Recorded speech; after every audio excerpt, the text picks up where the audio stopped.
Hola amigos, ¿cómo están? Bienvenidos una vez más a este canal, a otro programa con invitados, este formato de invitados que tenemos acá.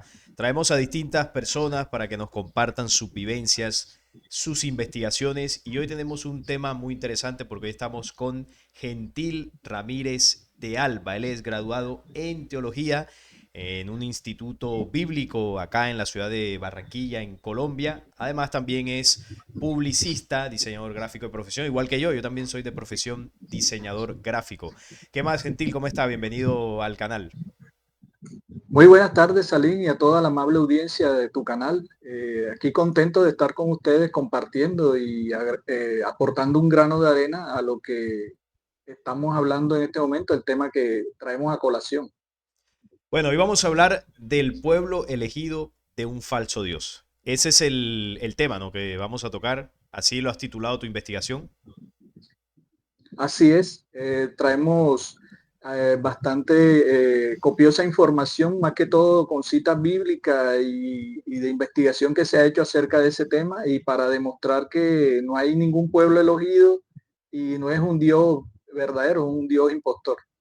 Ok, bueno, el estudio que tienes en teología, evidentemente, te avala para ser conocedor del documento bíblico, para ser conocedor de estos temas, así que va a ser una investigación muy interesante. Yo, por ejemplo, yo no tengo cursos en teología, lo mío es más empírico, así que tú te tomaste el trabajo. ¿Cuánto dura el curso de teología aproximadamente? Bueno, Salín, esto tiene una duración o tuvo una duración de año y medio. Son varios semestres donde uno estudia varias materias acerca de todo lo que tiene que ver con la parte, digamos, espiritual y ahí salimos bastante preparados sobre ese tema. Qué interesante, qué interesante. Quizás en algún momento me animo a hacer un curso de teología porque eso sirve para tener ahí pues como una credencial, ¿no? Que te avale para Claro, hablar claro. de todas estas temáticas. Bueno, ¿por dónde comenzamos? El pueblo elegido de un falso Dios. Tú que tienes esta investigación, ¿por dónde querrías comenzar? ¿Qué es lo primero que podemos comenzar a comentar sobre este tema? Sí, empezando porque Dios el Padre, el verdadero Dios, no escogió ningún pueblo ni escoge pueblos. Y si vamos a hablar del otro Dios, que es un Elohim, él tampoco, ahí una de las grandes mentiras, él tampoco escogió ese pueblo, a él le tocó. O sea, él se lo escogieron, por decirlo así, a él, porque lo dice Deuteronomio 32, 8 al 9. Permíteme, le cito esta parte donde dice, cuando el Elión, o sea, el Altísimo, repartió las naciones, cuando dividió a los hombres, fijó los límites de los pueblos según el número de los Elohim, o sea, de los dioses. La porción de Yahvé fue su pueblo, Jacob, o sea, Israel, la heredad que le tocó. Es decir, como cuando un padre reparte su herencia con escritura en mano, bueno, a ti te tocó esta casa, a ti te tocó esta finca, bueno, y a ti ya ves, te tocó este apartamento, pero está ocupado, o sea, está invadido y a él le tocó desalojar, por decirlo así, esas tierras o ese país donde pudo cumplir su promesa de la tierra prometida, que le había prometido a Abraham. Ahora, ¿y usted considera que quién hace la repartición? Ahí habla del Altísimo. ¿Quién hace esa repartición de tierras y de pueblos aquí en este planeta que, bueno, al final le tocó una porción, un pueblo pequeño, nómada, a Yahvé?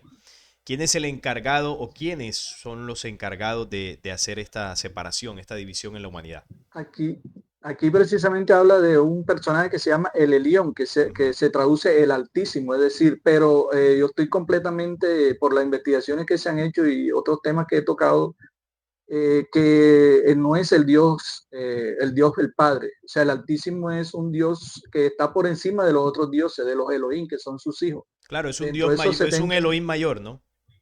Exacto, es lo que está por encima de todo, esa es la traducción. Y Claro. él a sus 70 hijos, a cada uno le dio su parte y a Yahvé le tocó, por decirlo así, bailar con la más fea, porque era un pueblo que ya estaba ocupado. Sí, Yahvé es un dios menor, hace parte de un grupo de Elohims y dentro de esta facción hay un superior que sería el Elión, que esto uno de los que lo denuncia es Mauro Viglino cuando habla de este personaje. El Elión es el Exactamente. que reparte, tiene la autoridad para repartir esas tierras ahí en Medio Oriente, estos pueblos. Y bueno, y a Yahvé le toca a Jacob. Ahora, ahí partiendo de lo que usted decía, el Dios verdadero no hace estas cosas. Entonces aquí sacamos de la ecuación lo que sería una fuente verdadera, creadora a Es nivel correcto. universal. Y ya entramos al terreno de lo que son los Elohim, que realmente eran los que hacían esto, repartirse las tierras. ¿Qué más? ¿Qué más podemos decir comenzando este interesante tema? Bueno, partiendo de esa base, tenemos que en sí no es un pueblo escogido ni elegido. Es un pueblo que sufrió un tratamiento de parte de un Dios menor, de un Elohim, que entre otras cosas fue muy maltratado porque pasó 40 años en el desierto y una generación entera, incluyendo a Moisés, murió y no conocieron la famosa tierra prometida. El mismo Moisés alcanzó a verla de lejos y por haber cometido un pequeño error, por decirlo así, no alcanzó a verla, sino que murió antes de llegar allá. Y los que entraron fue la generación nueva, con Josué a la cabeza.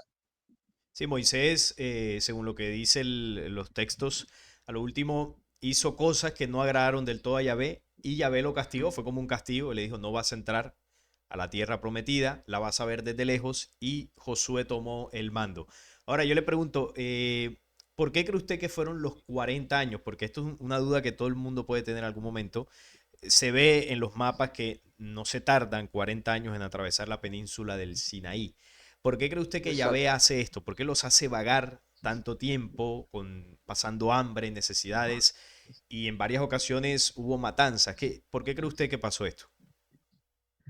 Bueno, ahí lo que se ve claramente es, bueno, no sabemos si estos 40 años son en sí simbólicos o es algo real, pero como tú mismo dices, así es, geográficamente es imposible que en este corto terreno de tierra pudieran durar 40 años para llegar al otro lado, es decir, llegar a la tierra de Canaán. Pero sí, lo único que es cierto es que lo que tú dices, hubo una matanza grande de judíos de su propio pueblo y pues solamente por rebelarse a Moisés hubo familias enteras que fueron devoradas por la tierra, hubo persecución, hubo muerte y en sí la generación de Moisés no pasó al otro lado. Sí, parecería que la intención de Yahvé fue borrar una generación que fue la que salió de Egipto, que Es incluso correcto, en los primeros momentos que estuvieron en el éxodo fueron los que más se quejaron por las condiciones de hambre, de sed, el cansancio, fueron los que hicieron el becerro de oro adorando a otros dioses, algo que evidentemente no le gustó para nada a Yahvé. Y parecería que con estos castigos quería borrar esa memoria de una generación bueno, infiel a los mandatos de Yahvé para comenzar a construir una nueva generación más fiel a sus principios, más temerosa de Yahvé. Y parece que lo exacto. consiguió, ¿no? Sí, básicamente sí, porque de Josué en adelante, esa generación de jóvenes nuevos que entró a poseer la tierra, esta sangre y fuego, pues ellos fueron como que más, por decirlo así, más dóciles, más llevaderos con los mandatos de este Dios, que entre otras cosas dio unos mandamientos muy claros de no matarás y después le dice a Josué y a todos los demás que mataran a todo el que se encontraran en el camino, por decirlo así. Sí, ocupar la tierra que les prometió ya estaba ocupada por otros pueblos y bueno, y la nueva generación que él ahí adoctrinó en el desierto fue la que cumplió con eso. Pero además de esto, de lo que mencioné ahorita, que fue un pueblo que él escogió, o bueno, le tocó más bien, y que era un pueblo que en principio no era fiel a Yahvé, luego a punta de sangre y de castigos comenzó a ser un poco más fiel. Entran a tierra prometida. ¿Qué más podemos entender de toda esta historia, ¿no? De ese pueblo elegido de un falso Dios. ¿Qué más podemos agregar aquí, señor Gentil? Bueno, lo que podemos agregar es que eso mismo que pasó, por decirlo así, valga la redundancia, en el pasado se está repitiendo ahora. Es decir, el Dios que le prometió a Abraham que le entregaría esa tierra y que le entregaría a todas las naciones, él para cumplir su promesa ha tenido que repetir la historia nuevamente y este es el momento en que Israel también está haciendo lo mismo con el pueblo que tiene, que encontró cuando le fue dado en 1948 la tierra de Israel, que es lo que vamos a hablar ahorita. Y ellos tuvieron que entrar y desalojar y llevar hasta el punto de reducir al pueblo palestino a la franja de Gaza y ellos ocupar toda la tierra de Israel, que es lo que tienen ellos en posesión ahora. Sí, en la historia se repite aquella frase que dice, el que no conoce la historia está condenado a repetirla. Así Ellos, es, ellos vuelven a la condición, bueno, que tenían antes, estaban esparcidos por el pueblo cuando Yahvé contacta a Moisés, los hebreos estaban en Egipto, estaban en una tierra ajena y a través de Moisés, Yahvé pues los hace volver a la tierra, ¿no? Que él había prometido a Abraham, a Jacob, a A Isaac Isaac, y a Jacob, a los tres exactamente. patriarcas. Luego en el 70, bueno, ellos llegan ahí, ocupan eso, duraron bastantes siglos ahí, en el 70 después de Cristo son esparcidos nuevamente. Y en el 48 se oficializa el Estado de Israel en Palestina y comienzan a retornar de una manera masiva. Y claro, para poder retornar a su tierra tienen que hacer lo mismo que hicieron en la batalla de Josué, sacar de ahí a las personas que ya estaban. Entonces es cierto lo que usted dice, se repite la historia, se repite ese contexto. Así es, correcto. Pero para poder entender todo esto, vayámonos a la parte fundamental, que es que Jesús, el Hijo de Dios, el verdadero, vino a desenmascarar a este pueblo y a la vez a su Dios. Y lo hace de una manera muy clara en el capítulo 8 del libro de Juan. Creo que todos lo hemos visto y yo creo que tú has hablado bastante sobre eso también. Sí, Pero podemos recordarlo en Juan 8:44. Mira lo que dice. Vosotros sois de vuestro padre el diablo y los deseos de vuestro padre queréis hacer. Él ha sido homicida desde el principio y no ha permanecido en la verdad porque no hay verdad en él. Cuando habla de mentira, de suyo habla porque es mentiroso y padre de mentira. Le dice claramente, ustedes sois de vuestro padre el diablo. Y más sí. adelante dice en el 47, perdón, el que es de Dios, la palabra de Dios oye, por esto no lo oís vosotros porque no soy de Dios. O sea, te puedes imaginar, Salim, a un pueblo que a todos nos han metido en la cabeza en todos los lugares donde hemos escuchado sobre ese pueblo, que es el pueblo escogido, y él le dice, vosotros no podéis escucharme o no soy, por eso vosotros no escuchar mi palabra, porque no soy de Dios. O sea, ellos no son el pueblo de Dios. Así de sencillo se lo dijo Jesús.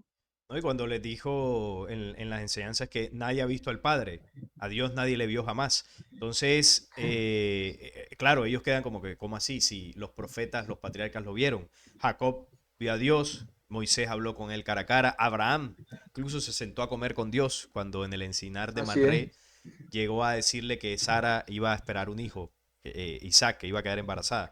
Entonces, Así claro, es, ellos escuchaban esto y se entiende por qué querían apedrearle, por qué querían acabar con la vida de Jesús, hasta que lo consiguieron compinchándose con Roma. Entonces, sí, es muy interesante esto porque hay un choque aquí de culturas o de mensajes, uno el del Antiguo Testamento y otro el del Nuevo Testamento. Es Jesús, como usted lo indica, el que denuncia la adoración a ese falso Dios. así es. Precisamente este pueblo, cuando Jesús les dice, conoceréis la verdad y la verdad os hará libres, este pueblo, eso se lo dice a los judíos que habían creído en él. Imagínate, los judíos, ¿qué tal que no hubieran creído? Ellos sí habían creído, pero cuando Jesús les dice así, ellos no le contestan, Jesús, ¿qué es la verdad? No, ellos no le preguntan eso, le dicen, nosotros somos linaje de Abraham y no hemos sido esclavos no hemos sido esclavos de nadie. Pero resulta que ellos fueron, sus padres fueron esclavos en Egipto y fueron esclavos de ese mismo Dios en el Éxodo cuando estuvieron en el desierto. O sea, ellos sí fueron esclavos. Sí, Y el mismo Jesús le dice, mira lo que le dice, pero vosotros procuráis matar a mi hombre que os he hablado la verdad, la cual he oído de Dios. No hizo esto Abraham. Salín, resulta que cuando uno está en las congregaciones, cuando predican esta palabra, hacen una pregunta, ¿no hizo esto Abraham? Y resulta que ahí tú miras el versículo, no hay ninguna pregunta, hay una afirmación de Jesús. O sea, Abraham, primero que todo, Abraham no conoció al Dios verdadero y tampoco habló la verdad. Ahí dice, no hizo esto Abraham, ni habló la verdad, ni había oído a Dios, ni lo había visto. El verdadero, pues. claro. ¿Por qué te digo yo que Abraham no dijo la verdad? Eso lo dice el libro de eso. Primero que todo, Abraham se casó con su hermanastra. O sea, Sara era hija de uno de su padre, pero no con su madre. O sea, había incesto ahí. Y él cuando llegó donde el faraón y donde uno de los reyes, Abimelech creo que fue, él se la hizo pasar por la hermana. Y ahí se formó un tremendo problema por eso, porque él no habló la verdad. Le dijo que era su hermana y era su esposa. O sea, Abraham era, primero que todo, dijo mentira y no había conocido a Dios. Y ese es de lo que los judíos se jactan de que es el padre de ellos, del linaje de donde ellos descienden. Claro, y no se entiende también bueno, el mismo origen de Abraham, que alguna vez hice un programa acá en el canal de por qué Yahvé se fijó en Abraham, por qué Abraham y no otro. Y bueno, hay un texto, hay textos bastante interesantes que hay en ese video que la gente lo puede buscar. Cuando hablo del por qué la elección de Abraham, ahí se habla de que el nacimiento de Abraham fue bastante particular. Abraham tiene una genética que es, para decirlo claramente, los Elohim dejaron una genética sembrada en las mujeres de Medio Oriente. Es algo que enuncia el libro apócrifo de Enoch. Y Yahvé sabía, y los Elohim sabían dónde buscar a sus escogidos, porque sabían que Exactamente. el linaje estaba allí. Entonces él busca a Abraham en Ur de Caldea, donde se centraba parte de ese linaje, y él sabía que por ahí era donde él podía pues elegir ese pueblo, ¿no? O crear una descendencia, como él le promete a Abraham, que su descendencia sería O como la sea, arena del mar. él sabía que él iba a responder, o sea, le Exacto, iba a ser fiel. le iba a ser fiel, por supuesto. Porque es una genética que tiende, ¿no?, a esa parte un poco negativa que tienen los Elohim. Entonces, digamos que tienen la genética humana, pero a su vez una genética que es extraterrestre, para decirlo claramente. Entonces, Así es. ahí claramente lo que usted dice es cierto, ¿no? En las congregaciones, evidentemente, se sacan de contexto algunas citas. Ahora, yo quería preguntarle, ¿no? Haciendo aquí un paréntesis, ¿usted Sí, claro. cuando estudió teología, usted pertenecía a alguna religión o lo hizo de forma independiente ese estudio? No, precisamente como yo estaba vinculado, me había convertido en ese tiempo al Evangelio en la iglesia central de Boston. Yo estudié ahí porque ese era mi lugar de donde yo me congregaba. O sea, pertenecí ahí durante 7 años, primero en la parte central de la iglesia y después en una célula de uno de los barrios donde yo viví. O sea, usted estudió teología con la intención de predicar la palabra, de quizás ser pastor, o lo hizo simplemente con la intención de aprender. En ese En ambas momento. cosas. Quería saber más de las cosas de Dios y a la vez poder aspirar a, porque esa era una de las condiciones para uno poder aspirar a tener un cargo, pastorear o servirle a Dios como normalmente uno lo hace cuando uno entra. Sí, el curso de teología es el requisito. De hecho, tengo entendido que quien avala de manera oficial e internacional digámoslo así, los carnet, por ponerle un término, de teología es incluso la misma Iglesia Católica, que es la que da esa autorización final. Porque usted sabe que de todas maneras las protestantes, si bien se separaron de la Iglesia Madre, hay ciertas cosas que aún las ligan. Por eso se dice que son Sí, sus sí. hijas. Sí, eso es una de las cosas que hemos estado también hablando y denunciando de que de la gran ramera de la que habla Apocalipsis tiene sus hijas, y ya nosotros sabemos todos que son las iglesias protestantes que se derivaron de la reforma de Martín Lutero. Ahora, qué es lo que le hace a usted comenzar a entender esto que ahora está denunciando? Porque, bueno, usted estuvo más de 7 años congregándose en el mundo evangélico, estudió teología, por supuesto que estuvo bastante metido en la doctrina. ¿En qué momento usted comienza a darse cuenta de que las cosas no son como las enseñaban en la iglesia, sino que se estaba adorando un falso Dios? ¿Cómo fue un poco esa historia? Bueno, en breves palabras, por misericordia de Dios tuvimos un acercamiento, digamos, un encuentro, una revelación de parte de Dios donde nos mostraba de que las cosas que se estaban hablando no eran así y básicamente entendimos que el orden de la iglesia no era ese primero que todo y segundo, yo tuve particularmente una revelación donde yo vi que Jehová, lo vi en un sueño que decía Jehová no es Dios y empecé a investigar y en la misma palabra encontramos toda esa aclaración o digamos esa revelación. Muy claro. Y esto le comenzó a generar, obviamente, choques internos con su congregación. ¿Usted se Sí, claro. retiró enseguida o fue paulatino?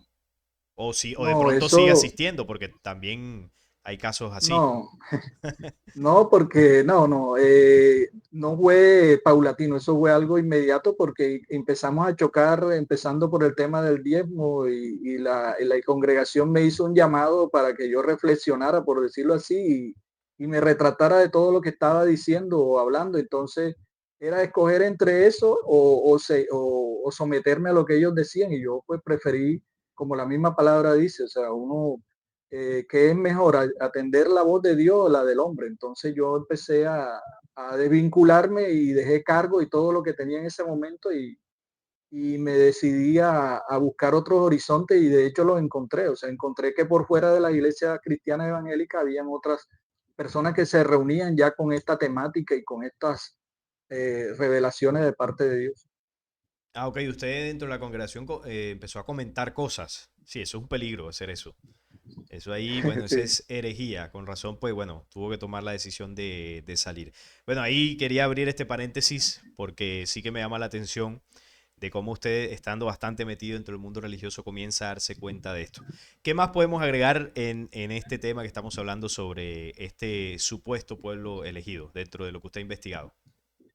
Bueno, para cerrar el tema del mismo Jesús, que es digamos, el maestro, el que tiene la autoridad para hablar de ese Dios, porque no es su padre. Él realmente vino a aclararlo, no de una manera, digamos, de frente, pero sí todo lo que él dijo y predicó y vivió, da a entender que se desligaba, se desvinculaba totalmente de ese Dios del Antiguo Testamento. Por ejemplo, en Juan 10 él dice en 10:8 de Juan, dice, todos los que antes de mí vinieron ladrones son y salteadores, pero no lo oyeron las ovejas. O sea, le está haciendo una claridad bien grande aquí cuando dice, antes de mí vinieron unos salteadores y ladrones. Resulta que la misma palabra más adelante dice, el ladrón vino para hurtar, matar y a destruir. Yo vine a dar vida y vida en abundancia. Habla de un ladrón, o sea, alguien que vino y robó, digamos, se apropió por medio del engaño de las ovejas que él había traído, o sea, de las ovejas del pueblo de Israel y mostró una cara diferente. Por ejemplo, el mismo Jesús dice, yo soy el buen pastor. O sea, cuando a ti te dicen yo soy el buen pastor, quiere decir que hay uno malo. Te ha ido malo, sí. Entonces el pastor del Salmo 23, ¿quién es? Porque habla de que yo soy el buen pastor y yo mi vida doy por las ovejas. Es decir, el Salmo 23 nos presenta el pastor que dice Jehová es mi pastor, nada me faltará. Pero resulta que ahí faltó todo, faltó la verdad, faltó la misericordia, faltó una cantidad de cosas, ¿No? el amor, pero Jesús vino a predicar otra cosa totalmente diferente. Sí, es que se nota la diferencia. Ahí es cierto lo que usted dice, si bien Jesús, digamos que 100% directo no lo dijo, porque él no dijo como que, miren, Jehová es un falso Dios, es el mismo Lucifer, es un demonio, evidentemente así no lo dijo, pero sí hay varias citas que desde mi punto de vista son bastante directas. Por ejemplo, quizás usted tenga el versículo más presente que yo. En varias ocasiones él se refería a mi padre y cuando se refería al Dios de los hebreos les decía vuestro padre. O sea, él hacía una diferencia de dos Sí, sí, seres. Él le decía, yo hago lo que he visto del Padre o cerca del Padre. sí, Vosotros sí, sí, hacéis lo que habréis oído acerca de vuestro Padre. de Entonces, vuestro Padre, así es. claro, hace una diferencia de dos padres, por así decirlo. Uno, que es el del que él está hablando y enseñando, y el otro del que los hebreos oyeron por los profetas y la escritura y todo esto, y le dice, vuestro Padre, si fuese el mismo, él les diría, oigan, nuestro Padre, el de todos, yo estoy haciendo lo correcto, pero ustedes no están siguiendo a nuestro Padre. No, él hace la diferencia de que hay dos personajes, por así decirlo. Entonces, Así es, claro, así es. cuando se lee sin el velo religioso, uno se da cuenta, pero dentro de la doctrina es difícil darse cuenta de eso. Sí, de hecho todos pasamos por eso, Salim, o sea, los que hemos estado en congregaciones y nosotros para poder entender esto, tenemos que quitarnos el velo, el sesgo de religión y de lo que nos enseñaron y verlo con claridad, con objetividad. Pues mira, por ejemplo, lo que dice aquí en el 8:41, lo que tú dices. Vosotros hacéis la obra de vuestro Padre. Si vuestro Padre fuese Dios, le dice, ciertamente me amaría, porque yo de Dios he salido y he venido, pues no he venido de mí mismo, sino que Él me envió. Pero Jesús llega un momento, por decirlo así, que él llega, entra, digamos, no en desesperación, porque no se desesperaba, sino él decía, ¿por qué no podéis entender mi lenguaje? ¿Por qué no puede escuchar mis palabras? Porque vosotros no sois de Dios, vosotros sois de vuestro padre el diablo, así les Claro, digo claramente. directico. Claro, ahí le dijo Jehová es Satanás o Jehová es Lucifer. Mira al Es principio correcto. que le decía, si vuestro Padre fuese Dios, o sea, si fuese el verdadero, ciertamente me amaríais. O sea, ¿qué les está diciendo? Vuestro Padre no es Dios. Así, claro. Exactamente. A mí me parece muy clara la denuncia que hace en Juan 8, pero como usted decía, todos hemos pasado por ahí que quizás leemos el capítulo entero y Así no es. nos damos cuenta de nada. Claro, ¿qué es lo que se dice para justificar? No, que los judíos estaban engañados, se dejaron llevar por el pecado, se dejaron engañar por Satanás, no reconocieron a Jesús, pero no, Jehová sí era Dios, solo que ellos se desviaron del camino. Es la Es justificación, ¿no? correcto. Que se dice por lo general. Pero si nos vamos más adelante, por ejemplo, tenemos que hay un tema muy interesante que yo incluso lo vi en tu programa. Yo soy seguidor de tu programa y lo vi una vez cuando tú hablabas de Job y esa apuesta que hicieron entre Job, entre Jehová y Satanás. Sí, sí, hace poco hice el Y programa, sí. exacto, muy interesante esa parte donde tú dices que es como es una cara, ¿cómo es? De la misma Son dos moneda, caras de son dos la, caras de la dos misma caras de moneda. la misma moneda, sí. Sí, es la misma organización que hablamos al principio de los Es Elohim, correcto. que tienen sus líderes, toda esa organización, para verlo como un solo grupo, dentro de esa misma organización tiene varias facciones, varias formas en las que se mostró a la humanidad. Y una de esas caras es una cara bondadosa. Ellos Sí, en varias ocasiones elegían pueblos y ayudaban, por ejemplo, enseñándoles lenguaje, enseñándoles cultura, enseñándoles era, técnicas de construcción. Adelante, sí, ¿qué me iba a decir? sí, era, para agregar a lo que tú dices, era el bien, El entre bien, comillas, la claro, parte buena. claro, era el bien. Por ejemplo, Sumeria, la civilización más, que se dice, ¿no? Más, de manera oficial, más avanzada, tiene su cultura, su lenguaje, su escritura, su conocimiento astronómico. Todo eso era enseñado por los Elohim. Y uno ve eso y uno dice, oye, pero bueno, porque ayudaron a impulsar esas culturas. Pero aquí la pregunta Así es, es. ¿de qué sirvió eso? Es una cultura que primero desapareció. Es una cultura que vivían en guerras, hacían sacrificios de sangre. Si uno lo analiza de fondo, cómo eran los valores de esas civilizaciones totalmente degradadas en el sensualismo, bueno, antivalores, tenían la parte material muy bonita, aparentemente, en la cultura, el arte y todo eso, pero por dentro estaban Sí, podridos. Los griegos, más de lo mismo, la cultura griega muy hermosa, la cultura helénica, y en Grecia el tema del homosexualismo era tremendo. Roma, Egipto también, es decir, podemos enumerar una a una, y ese fue el supuesto avance y el supuesto bien que dieron los Elohim.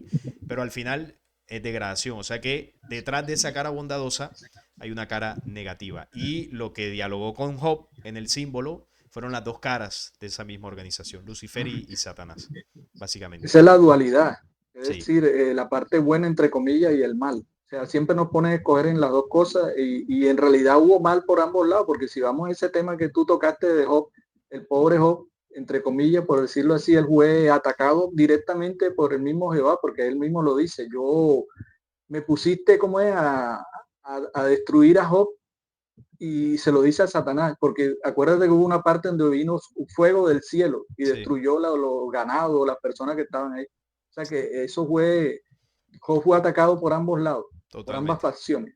Sí, sí, totalmente. Ahí la historia de Job muestra cómo juegan con la humanidad estas dos fuerzas. Muy Así es. interesante. Bueno, ¿qué más podemos aportar en este tema, señor Gentil, sobre este pueblo? Bueno, ¿Qué otros datos para, tiene usted? para poder entender lo que este pueblo vivió o lo que ellos les tocó pasar, tenemos que identificar primero que todo quién fue el dragón o qué es el dragón, lo que estabas tú hablando y lo que te estoy reafirmando aquí, porque él dice en Apocalipsis 12:9 dice, y fue lanzado el gran dragón, la serpiente antigua que es el diablo y Satanás, todos estos epítetos, estos calificativos. Pero cuando entendemos que el dragón no es una persona o no es un animal mitológico, sino es una organización, o sea, es algo que vino aquí a la Tierra con esa característica. Y lo vemos, comparamos esto con el Salmo 18:8. Si me permite, voy a leer un momentico lo que Sí, dice aquí y adelante. vamos a encontrar claramente identificado quién es el dragón o qué es el dragón. Mira lo que dice.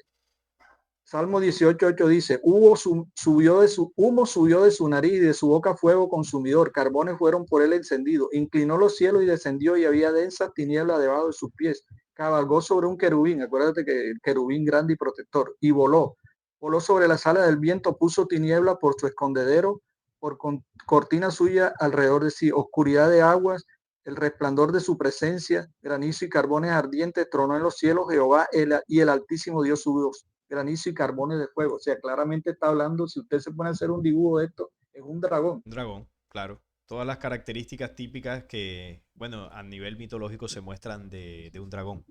En varias ocasiones se describe a Yahvé con esas características, ¿no? Su lengua como fuego que consume, que no recuerdo exactamente dónde está esa cita, su rostro encendido Sí, y sí, su lengua como fuego devorador, se describe con esas características. O Isaías sí, 13:5.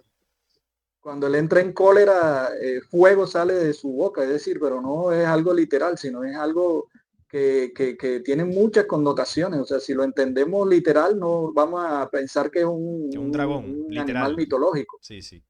No, el pero fuego no, eso puede tiene, referirse, ¿no? Si hablamos de Elohim, la tecnología que tenían, ¿no? Sus naves es correcto, así es. para arrasar pueblos enteros que evidentemente la tenían.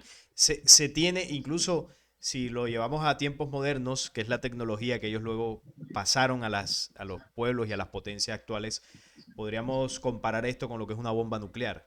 Una bomba nuclear puede Exactamente. arrasar una ciudad entera a través del fuego, precisamente. Entonces, Como la básicamente es. destrucción de, perdón, como la destrucción de Sodoma y Gomorra. Eso no fue Sí, que vino azufre, sí, sino sí, que claro. eso fue Es una destrucción. tecnología que es capaz de arrasar todo una vez. Así es. Así Usted es.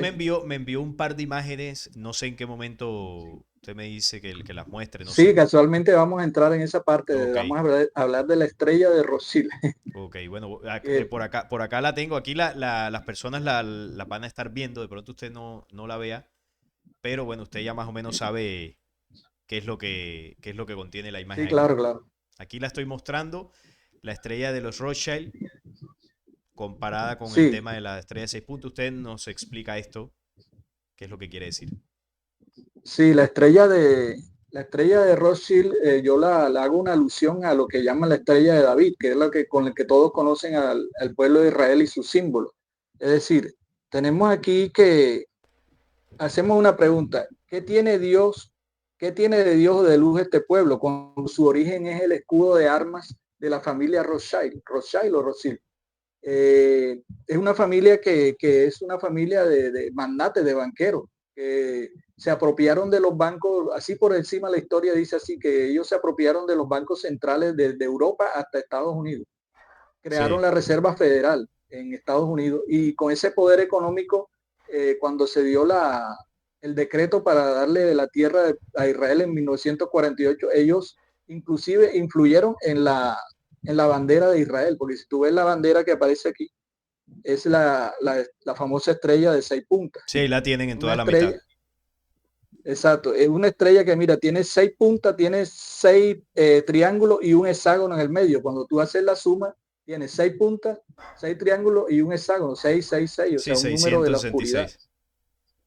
Y el mismo Salomón dice, el peso del oro que Salomón tenía de renta cada año era 666 talentos de oro. Eso lo dice Primera de Reyes 10:14. O sea, por ahí vamos, es pura oscuridad. Ahí no habla nada acerca de la luz. Que es lo que luego dice Apocalipsis 13, que el número de la bestia es 666. Es Esta es la correcto. relación. Sí, y ahora si nos vamos al origen del mismo nombre, mira lo que dice aquí: Jacob es en la Biblia considerado engañador, suplantador. Y si vamos a dividir el nombre Israel, es una derivación de tres dioses paganos: Isis, Ra y El, un dios egipcio y un dios cananeo.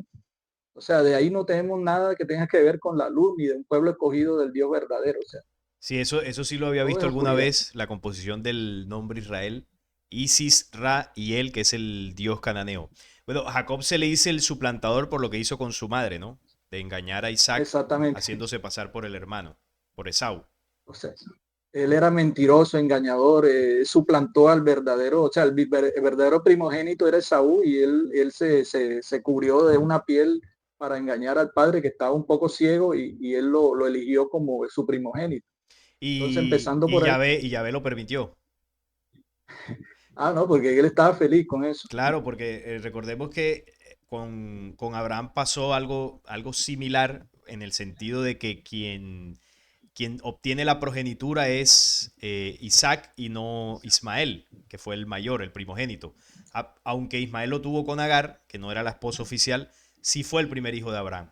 Sin embargo, Jacob sigue el pacto con Isaac, el hijo menor, que es el que él le anuncia a Sara, a Abraham, que le van a hacer de Sara, porque Sara supuestamente no podía tener hijos.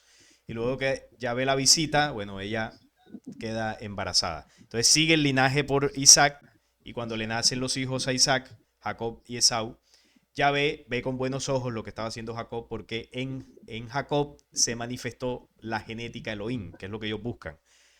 Así Al es, verlo tramposo, al ver lo que era astuto, al ver todo lo que hizo, Yahvé dijo, este es el que yo necesito, esta es la genética que yo necesito que prevalezca. Y lo elige a él, permitiéndole que engañe a su padre, porque si él hubiese visto eso con malos ojos, no lo permitiría. Le advierte a Isaac, ojo que te así están es, engañando. Entonces él lo permite porque él le convenía eso. Y a partir de Jacob nacen las 12 tribus, que bueno, ese linaje de Jacob fue el que mantuvo de alguna forma más viva esa genética hostil. Y a partir de ahí, pues las 12 tribus. Así que interesante eso, así por es. eso se le dice el engañador. Adelante, señor Gentil. Reco- Recordemos que también hay otro caso muy patético en la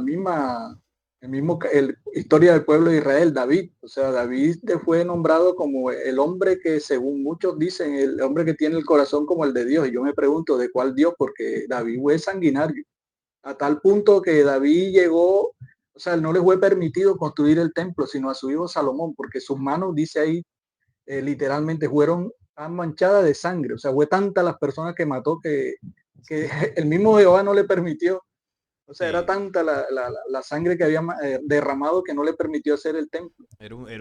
como un Netanyahu de aquella época, un líder militar tremendo. Algo así, Sí, sí. pero aumentado. Sí, claro. Sí, ya David era más despiadado. Entonces, bueno, aquí en la parte de abajo dice que el nombre de esta nación, oficializado ya como Estado en 1948, es una mezcla de un patriarca embaucador, como lo fue Jacob, y dioses del Y paganismo, y tal dioses del cual. paganismo. Sí, ahí lo que usted dice, aquí no se ve nada de luz, todo es oscuridad. Y luego me envió otra imagen del tetragramatón. No sé si ya vamos con esa o más adelante. No, déjame hacer una pequeña observación por algo que puede Ok, ilustrarnos mejor cómo fue esta historia. Mira, si, no sé si tú, yo creo que sí, porque tú alguna vez hablaste de eso, lo que pasó con el hundimiento del Titanic. sí, sí, sí. Ahí hubo un personaje que se llamaba JP Morgan, es un banquero que era el mayor accionista, o sea, el que puso más plata para la construcción del Titanic. Y resulta que él en el viaje inaugural del Titanic, el cual sufrió el naufragio, él no se presentó, él no fue. No, O no. sea, qué casualidad. Y Pero que ahí murieron varios personajes que tenían que ver con la política de Estados Unidos y que estaban opuestos a la, digamos, construcción de la Reserva Federal. Es decir, ellos casualmente estaban ahí y murieron en ese hundimiento del Titanic. que era así, que eran enemigos políticos, enemigos económicos. Algo parecido ocurrió con lo de las torres de Nueva York, ¿no? El día que Es correcto. ocurrió el tema, pues los judíos no fueron, ese día no se presentaron. Siempre han actuado así, lo hablábamos ahora con Jacob. La astucia que tienen para la traición, para la trampa, es lo que ha definido, ¿no? El carácter y la genética de este pueblo desde el tiempo Sí, de Abraham y todo esto, es la genética que ha permitido Yahvé que ellos tengan. sí, podemos pasar a la imagen, si, Sí, si te, sí, acá la la de tengo. tetragramatón. Sí, acá la tengo. Aquí ya la estoy mostrando. El Bueno, tetragramatón masónico satánico. El arquitecto del sí, universo. casualmente esto es una imagen que habla del Dios que veneran o digamos que ellos predican en los templos masónicos. Ellos le llaman el arquitecto del universo. Y casualmente esto viene del vocablo que compone la palabra Jehová, es decir, la palabra Jehová viene de cuatro letras hebreas que es Yod-Het, Bot-Het, que quiere decir yo soy el que soy. O Sí. sea, como no habían vocales en el lenguaje hebreo, no habían vocales, era Y, B, o sea, Y, B, Y, H, B, H. Entonces le agregaron las vocales para que nosotros pudiéramos entender Yahvé o Jehová. Sí, que Entonces hay muchos que ahí, de dicen ahí que se no es lo deriva mismo. que Hay muchos que dicen que no es lo mismo, pero sí es lo mismo. O sea, todo proviene de ahí, de las cuatro letras es hebreas. correcto. Sí, adelante. Y él Y este Dios impostor, que es el Dios de ese pueblo escogido, entre comillas, él dice, yo soy el que soy, le dice a Moisés, yo soy el que soy, porque él no tenía autoridad para decir yo soy. El que dijo yo soy fue Jesús. Y cuando él dijo yo soy, a los soldados romanos todos se fueron hacia atrás, o sea, por decirlo así, se desmayaron delante de la presencia y de esa palabra tan poderosa que él les dijo. Yo soy el que soy, dijo Jehová, pero Jesús le dice, yo soy, porque él tenía autoridad para decirlo, porque era el Dios verdadero, encarnado. Incluso en otras traducciones de ese mismo término también se dice que significa llegar a ser. O sea, es el que aspira a llegar a ser. El que no es, pero que se presenta como si fuese, ¿no? El verdadero. Y Jesús, Exacto. con la autoridad que tenía, la plena autoridad, decía, yo soy el Padre, yo soy la luz, yo soy el camino, yo soy la verdad, yo soy la vida. Tenía autoridad plena y por eso es que su energía, su aura, su vibración era tan potente que las tinieblas retrocedían, como en el Así evento de es. los guardas, ¿no? Que lo iban a apresar, se cayeron. Pero fíjate, Salín, algo curioso, que cuando esa misma palabra se la dio Jesús a los judíos que estaban haciendo controversia con él, y él les dijo, antes de que Abraham fuese, yo soy. Y la reacción de ellos no fue, digamos, respeto hacia el que estaban delante del Hijo de Dios, no, al contrario, cogieron piedras para apedrearlo. O Sí, sea, sí, ellos estaban decididos a matarlo y de hecho lo mataron, claro. porque ellos fueron los que consintieron la muerte de él. Sí, a través de la mano de Roma lograron el objetivo, porque ellos en esa época no tenían, digamos que la autoridad legal, porque estaban bajo el dominio de Roma, de poder hacer esa ejecución pública, y le dijeron a Roma, tenga a este personaje que se está proclamando rey de los hebreos, según nuestra ley debe morir. Y bueno, Pilato se lavó las manos, bueno, si ustedes quieren que lo ejecutemos, pues lo ejecutamos. Y ahí fue donde lo crucifican, pero los responsables fueron ellos. El responsable Sí, fueron ellos. pero porque recordemos, Salín, que el mismo Pilato tuvo muchas ocasiones y quiso liberarlo, o sea, Sí, quiso sí, él no quería. exonerarlo. Sí, él no quería, porque incluso la mujer de él tuvo muchos sueños donde mostraba que eso era lo que estaban haciendo era un crimen. Y el Sí, sí. mismo Pilato llega a preguntarle a Jesús lo que debieron preguntarle los judíos cuando él le dijo la verdad a libre, le pregunta, ¿qué es la verdad? A Jesús. O sea, Pilato, que era un gobernante pagano y digamos desconocedor de Dios, le pregunta eso, ¿qué es la verdad? Sí, sí, sí, se lo Mientras los pregunta. judíos no, nunca le preguntaron a Jesús, Jesús, explícanos qué es la verdad. Y él se la estaba diciendo hace rato, por parábola, por enseñanza, les había dicho la verdad, que ellos estaban siendo guiados por un Dios, su antepasado y ellos, por un Dios que no era el verdadero. Sí, de todo el pueblo hubo varios que lo siguieron, los discípulos, los apóstoles, bueno, varios seguidores que tuvo. Y dentro del rabinato se tiene constancia de tres, ¿no? Que son José Arimatea, Nicodemo y Gamaliel, que son los tres de la casta sacerdotal que sí, sí le escucharon. El resto Sí, no, el resto no entendieron. el resto no entendieron. El resto sí hicieron todo lo posible para acabar con él. Bueno, ya encarando la recta final, Sí, claro. ¿qué es lo último que podemos aportar antes de que usted nos presente también el libro, ¿no? Que ha hecho con estas investigaciones que me parece muy interesante?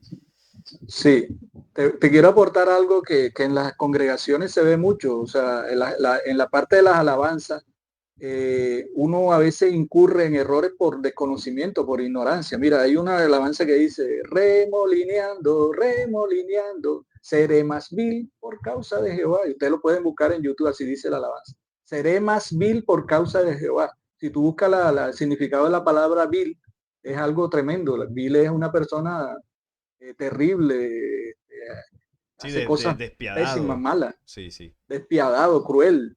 Ya. Entonces uno no entiende la raíz de todo eso. El que compuso eso realmente le estaba cantando al Dios de Israel. Seré más vil por causa de Jehová.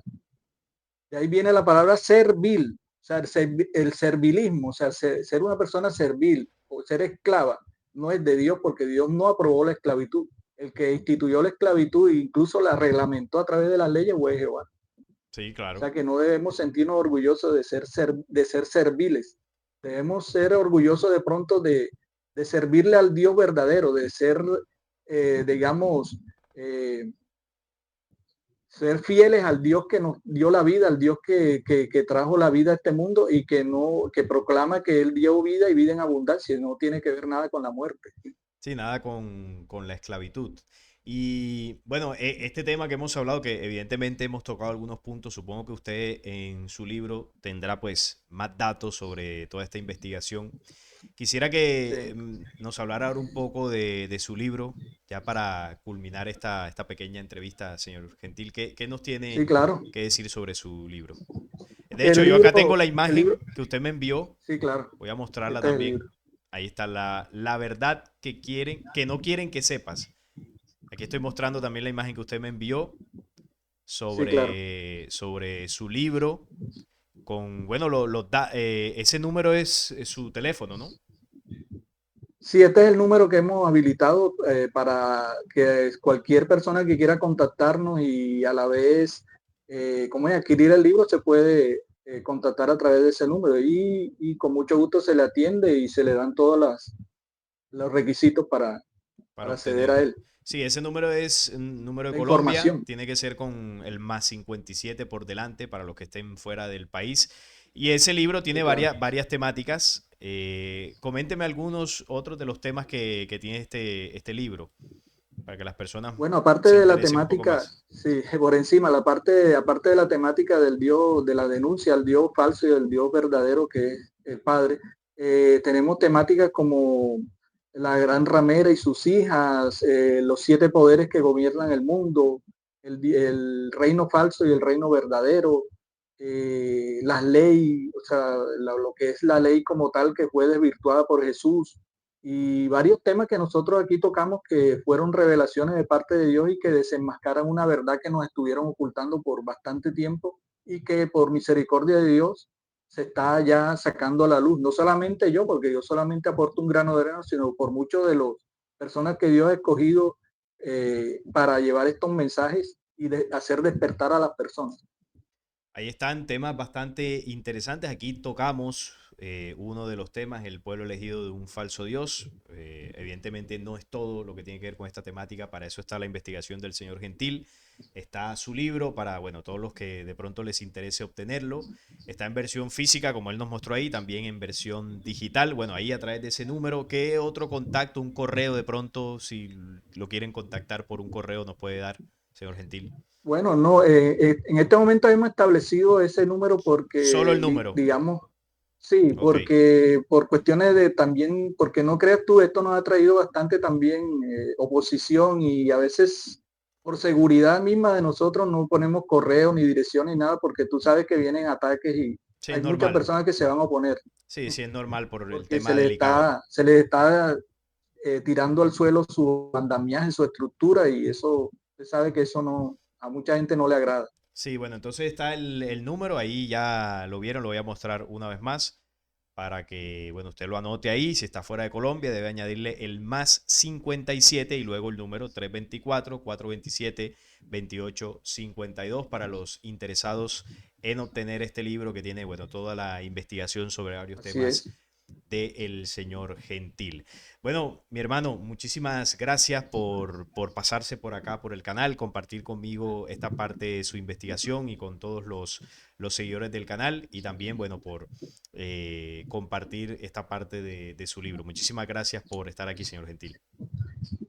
Gracias a ti y a tus oyentes por tenernos, digamos, la paciencia para ¿cómo es? Escuchar todas estas enseñanzas que les hemos traído y pues aquí siempre a la orden lo que ustedes necesitan y requieran para enriquecer este proyecto que es un proyecto común porque lo que ustedes están denunciando también viene encaminado hacia lo mismo, o sea, despertar, hacer despertar a las personas y que todos busquemos al Dios verdadero. Así es, ha sido un tema muy interesante y bueno, yo espero que a todos aquí les haya gustado y que nos haya aportado, ¿no? Algún dato más, alguna información extra acerca de toda esta denuncia que es importante que cada vez más personas se den cuenta de esto. No es más por esta ocasión, gracias a todos los que estuvieron ahí conectados. Les mando un fuerte abrazo y nos vemos en un próximo programa. Chao.